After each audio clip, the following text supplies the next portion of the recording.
Mr. Speaker, just 120 years ago, and after humans have been around for some 300,000 years, we figured out how to fly in our own atmosphere. And just 2 years ago, we figured out how to fly a helicopter in the Martian atmosphere. Last fall, Artemis completed its historic trip around the moon, the farthest flight on a deep space mission in a machine that's rated for human occupancy. And just last week, SpaceX, under the leadership of Elon Musk, launched the largest rocket and largest flying vehicle ever flown on this planet. We are truly in a new space renaissance and a new golden era for the great American journey to the moon and ultimately to Mars and beyond. And for the folks watching at home, if you've been reading the headlines, you know that Congress has been debating several important and frankly existential topics here recently. Whether you're reading about the approaching debt limit crisis, our open borders, the evacuation of Americans in Sudan, the increasing aggressions from the Chinese Communist Party and the CCP, or the fentanyl crisis ravaging our hometowns as a result of the open border policies, it's easy to get the idea that everything is all doom and gloom in the world today. And don't get me wrong, I understand these are very serious issues, and of course, issues that Congress needs to be hitting head on, and our president needs to be doing the same. But some in our country have forgotten and gotten so fixated on the pointing of the finger at Americans and our beautiful country and trying to say how bad we are that they've lost sight of just how exceptional we are and how we still inspire many in our country and across the globe. I stood here in this same spot 2 years ago and said, as a nation, we're thirsty for something to rally behind, something that unifies us, something that we can all be invested in, be intrigued by, be passionate about, and something to be positive about.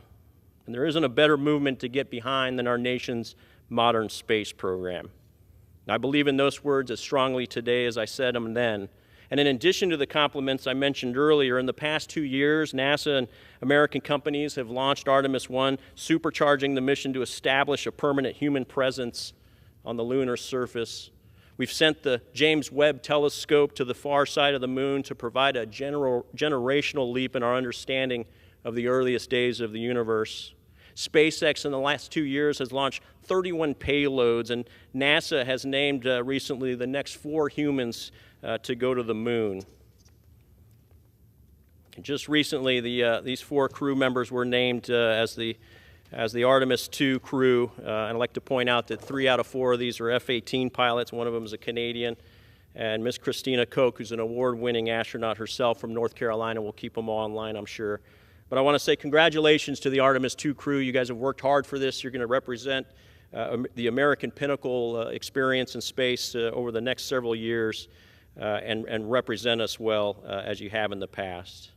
And my point here, Mr. Speaker, is twofold. One, that despite all of the discord and fighting by elected officials, when government agencies are judiciously regulated and supported by Congress, and when they partner with private entities that hire the best minds our country can offer, we can still achieve the impossible. The public-private partnership with NASA and its commercial partners is working. The international partnerships between NASA and their counterparts overseas is working. The second point I'll make is that none of this would have been possible without the 27th Congressional District of California. Ever since October 14, 1947, when Chuck Yeager freed mankind from the constraints of the sound barrier, the Antelope Valley has been synonymous with aerospace innovation. That's why it's known more frequently as the Aerospace Valley instead of the Antelope Valley. We're not now only the home to Edwards Air Force Base, but also to the Air Force's Plant 42, or the next generation of military aircraft like the B-21 and F-35 are developed and built to ensure that we maintain air dominance over any nation that would challenge us. We also have the NASA Armstrong Flight Research Center, where the X-59 is being developed to bring quiet supersonic flight. Mr. Speaker, it's an aircraft that can fly supersonic and be hardly heard from the ground by the time it's all done. A fantastic development program, making the entire world more accessible than has ever been before with commercial supersonic flight. The aerospace value is a source of immense pride for my constituents, for myself, just like how our space missions are a source of pride for the entire nation. And I say again, as I said 2 years ago, Mr. Speaker, that we have no excuses to not be inspired, and we in Congress have no excuses to not support these exceptional programs in earnest and with pride We have no choice.